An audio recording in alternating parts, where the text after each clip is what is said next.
नमस्कार, आपके साथ मैं हूं दीपिका। विवियन को याद आई सिद्धार्थ शुक्ला की। हालांकि सिद्धार्थ शुक्ला का नाम उन्होंने नहीं लिया, लेकिन किस तरीके से उन्होंने सिद्धार्थ शुक्ला की तारीफें की है, चलिए बताएंगे आपको। अगर आपने सब्सक्राइब नहीं किया है तो जल्दी से कर लीजिए ताकि सारी की सारी लेटेस्ट खबरें आप तक पहुंचे जल्द से जल्द। एलिस से बात कर रहे थे विवियन, और एलिस अपनी चीज़ों के बारे में पूछ रही थी कि मैं शो में कैसा कर रही हूँ, कैसी दिख रही हूँ।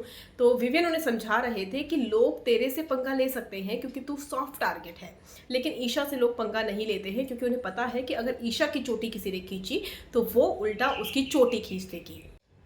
एलिस को बातों से समझा रहे विवियन ने किस तरीके से सिद्धार्थ शुक्ला का और अपना जिक्र किया, क्योंकि सिद्धार्थ शुक्ला और विवियन अच्छे दोस्त थे, साथ में काम कर चुके हैं कई बार स्टेज शो में भी दिख चुके हैं, और पहली बार उन्होंने सिद्धार्थ शुक्ला की बातें की है। ऐसा नहीं है कि उन्हें पॉपुलैरिटी चाहिए, कुछ चाहिए, क्योंकि सिद्धार्थ शुक्ला का उन्होंने नाम नहीं लिया, लेकिन समझने वाले इस बात को समझ गए कि वो किसका जिक्र कर रहे हैं, क्यों कर रहे हैं। चलिए बताएंगे आपको इस वीडियो में। अगर आपने सब्सक्राइब नहीं किया है तो जल्दी से कर लीजिए ताकि सारी की सारी लेटेस्ट खबरें आप तक पहुंच सके जल्द से जल्द।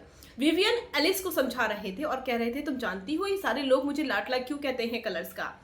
सिर्फ हम दो ही लोग थे एक्टर्स में, सिर्फ हम दो ही लोग थे, मतलब बिग बॉस की जर्नी में कह लीजिए तो, जिनकी चैनल सुनता था, जिनकी चैनल के आगे चलती थी। अगर वो बोलते थे, ये दोनों जो थे वो बोलते थे ये सही है तो सही है, ये गलत है तो गलत है।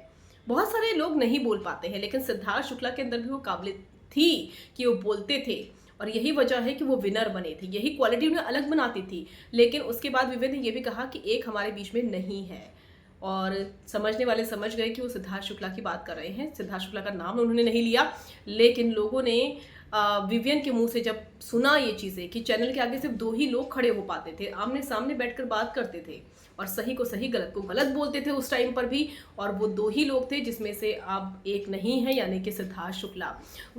एक बार फिर से आ गई सिद्धार्थ शुक्ला की याद। आपका क्या कहना है, कमेंट कर जरूर बताइएगा।